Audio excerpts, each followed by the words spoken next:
تو حقیقی نصرت و کامیابی اللہ کی طرف سے ہے۔ ظاہری اسباب پر مدد فتح نہیں ہوتی، کامیابی نہیں ہوتی، روحانی اسباب۔ ہاں یہی ہوا کہ یہاں اس طرف سے اسباب تھے کون سے؟ اس طرف سے کون سے اسباب تھے؟ ظاہری اسباب تھے، ان کے پاس اسلحہ تھا، ان کے پاس گھوڑے تھے، ان کے پاس تلواریں تھیں، وہ ٹرینڈ بھی تھے، ظاہری اسباب تو اس طرف سے تھا، لیکن اس طرف سے روحانی اسباب تھے۔ روحانی اسباب کیا ہے؟ خوف خدا اور اطاعت رسول، اور پھر فرشتوں کا اترنا اور فرشتوں کا دلوں میں ابھار پیدا کرنا، ترغیب پیدا کرنا، اور مسلمانوں کو اللہ کی اس عبادت، جہاد بھی تو عبادت ہے، اس عبادت کے لیے ترغیب دیتے جانا۔ تو یہ ہے، تو یہاں روحانی طاقت تھی اور وہاں اسباب کی طاقت تھی، تو روحانی طاقت تو غالب رہتی ہے۔ جنگ یرموک میں حضرت فاروق اعظم رضی اللہ تعالیٰ عنہ کے دوروں میں یہ جنگ لڑی گئی۔ کفار کی تعداد تھی 9,60,000۔ ان 9,60,000 کے مقابلے کے لیے فاروق اعظم رضی اللہ تعالیٰ عنہ نے مسلمان کتنے بھیجے؟ کتنا بڑا لشکر بھیجا؟ 36,000، صرف 36,000۔ 9,60,000 کہاں اور 36,000 کہاں؟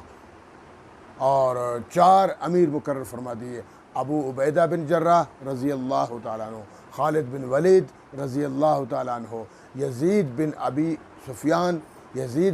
ابی سفیان رضی اللہ تعالیٰ عنہ، اور شرجیل بن حسن رضی اللہ، اور 5واں صاحب 5 عیاض بن غنم رضی اللہ تعالیٰ عنہ۔ یہ 5 کو مقرر فرمایا۔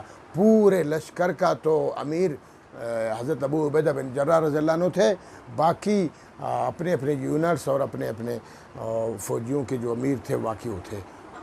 تو جب یہ لشکر 36,000 کا لشکر جنگ یرموک میں 9,60,000 کے مقابلے میں جب یہ لشکر وہاں پہنچا تو دیکھا بھائی بہت زیادہ ہیں وہ، ہم بہت کم ہیں، تو تھوڑی سی انہوں نے ہمت ہاری اور فاروق اعظم رضی اللہ عنہ کو خط لکھا کہ ہماری کمک کے لیے اور بندے بھیجے۔ تو فاروق اعظم رضی اللہ تعالیٰ نے کیا جواب دیا؟ سبحان اللہ!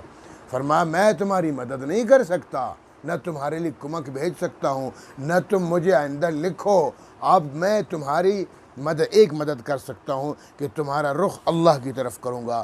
جس رب العالمین نے غزوہ بدر میں تمہارے لیے فرشتے اتارے اور تمہیں ترغیب دیا اور تمہاری مدد فرمائی، وہی رب العالمین ابھی بھی ہے، لہٰذا اسی رب العالمین کے سامنے سر بسجود ہو جاؤ، فریاد کرو، رو، چیخو، چلاؤ، دعا مانگو اللہ رب العالمین سے۔ اللہ رب العالمین جیسے غزوہ بدر میں ہماری اور تمہاری مدد فرمائی تھی، آج بھی رب العالمین وہی ہماری مدد فرمائیں گے۔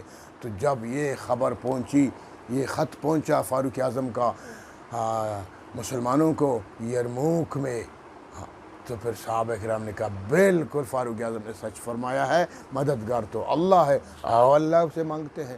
سب نے اللہ سے دعا کی اور فریاد کی اور عجز و انکساری کی کہ اللہ تو ہی مددگار ہے۔ تو بس پھر جب یک بارگی انہوں نے حلہ بول دیا، حدیث مبارکہ میں ہے کہ 12 میل تک اس فوج کو پیچھے دھکیل دیا اور ٹھیک ٹھاک ان کا نقصان کر دیا، اور اس پوری فوج کو شکست ہو گئی۔ اسی شکست میں تو پھر بیت المقدس بھی فتح ہو گیا، اور اسی شکست میں شام بھی فتح ہو گیا، اور سرزمین اسلام میں وہ شامل ہو گئے 2 ملک۔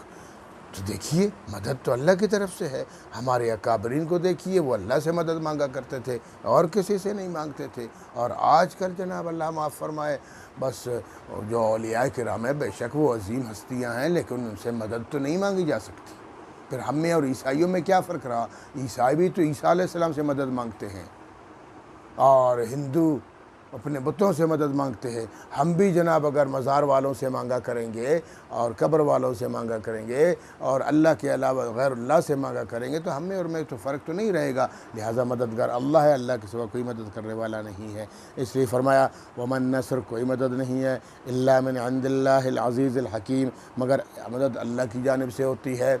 اللہ ہی مدد کرنے والا ہے جو عزیز ہے، غالب ہے، زبردست ہے، حکیم ہے، حکمت رکھنے والا